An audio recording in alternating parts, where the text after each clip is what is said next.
कृषी मंत्री कोकाटे तब्बल 18 ते 22 मिनिटे मोबाईलवर पत्ते खेळत असल्याचा विधिमंडळाच्या चौकशीचा अहवाल। रोहित पवारांची ट्विटरवरून माहिती, तर अहवालाला फडणवीस किती किंमत देणार?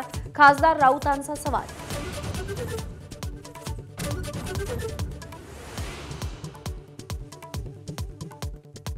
भ्रष्ट सहकाऱ्यांना वाचवण्याचा राज्यात नवा फडणवीस ऍक्ट, खासदार राऊतांची टीका। राज्यपाल कारवाई करत नसल्याने आता मंत्र्यांची तक्रार राष्ट्रपतींकडे करणार असल्याचं राऊतांचं वक्तव्य।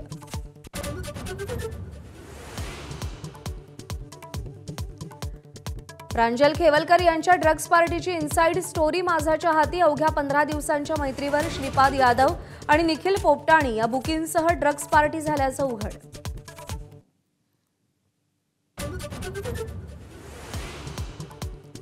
ऑपरेशन सिंदूरवर आज राज्यसभेत चर्चा। लोकसभेनंतर राज्यसभेतही पंतप्रधान मोदी भाषण करण्याची शक्यता। दुपारी 12 वाजता चर्चेला सुरुवात होणार।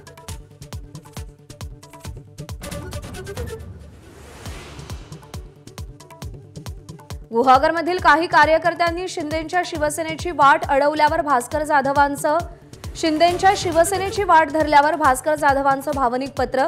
एक गेले तर 4 निर्माण करू, जाधवांचं आव्हान। तर स्वार्थासाठी पक्षांतर केल्याची टीका।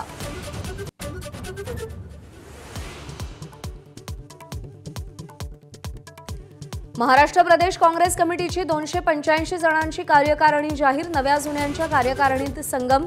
40% ओबीसी, 15% महिला सदस्यांचा समावेश। बीडमध्ये 21 महिन्यांपूर्वी हत्या झालेले व्यापारी महादेव मुंडेंचे कुटुंबीय उद्या मुख्यमंत्र्यांची भेट घेणार। आज संध्याकाळी रवाना होणार, मुख्यमंत्र्यांकडे न्यायाची मागणी करणार।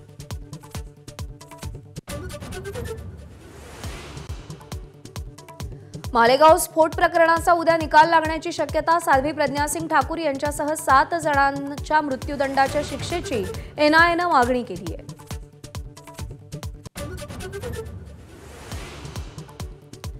शिर्डीत आता साईबाबांनी लक्ष्मीबाई शिंदेंना दिलेल्या 9 चांदीच्या नाण्यांवरून वाद। लक्ष्मीबाई शिंदेंच्या वंशजांमध्ये दावे प्रतिदावे।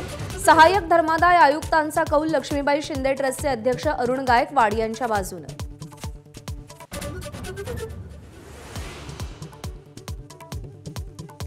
नाशिक जिल्ह्यातील 114 जलस्रोतांमधील नमुने दूषित। जिल्ह्यामध्ये पिण्याच्या पाण्याच्या पाहणीत धक्कादायक वास्तव उघड। नदी नाल्यांचं पाणी सार्वजनिक विहिरीत उतरल्याची शक्यता।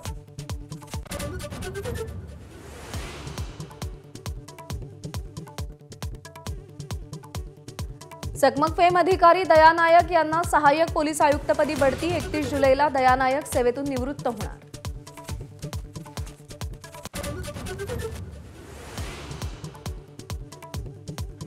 एबीपी माझाच्या बातमीचा मोठा इम्पॅक्ट। भौतिक सुविधा न देणाऱ्या फार्मसी महाविद्यालयांवर कारवाई होणार। शासकीय निकष न पाळणाऱ्या B pharmacy, D pharmacy, M pharmacy महाविद्यालयांवर कारवाई होणार।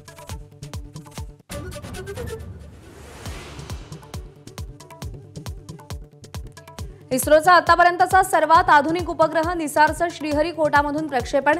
इस्रो आणि नासाचं संयुक्त मिशन निसार आपत्ती व्यवस्थापनात मदत करणार।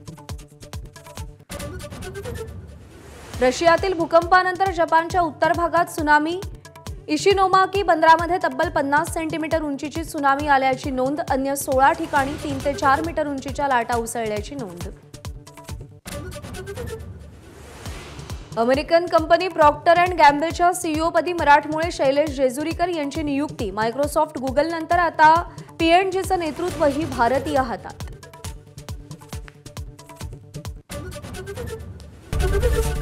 एबीपी माझा, उघडा डोळे बघा नीट।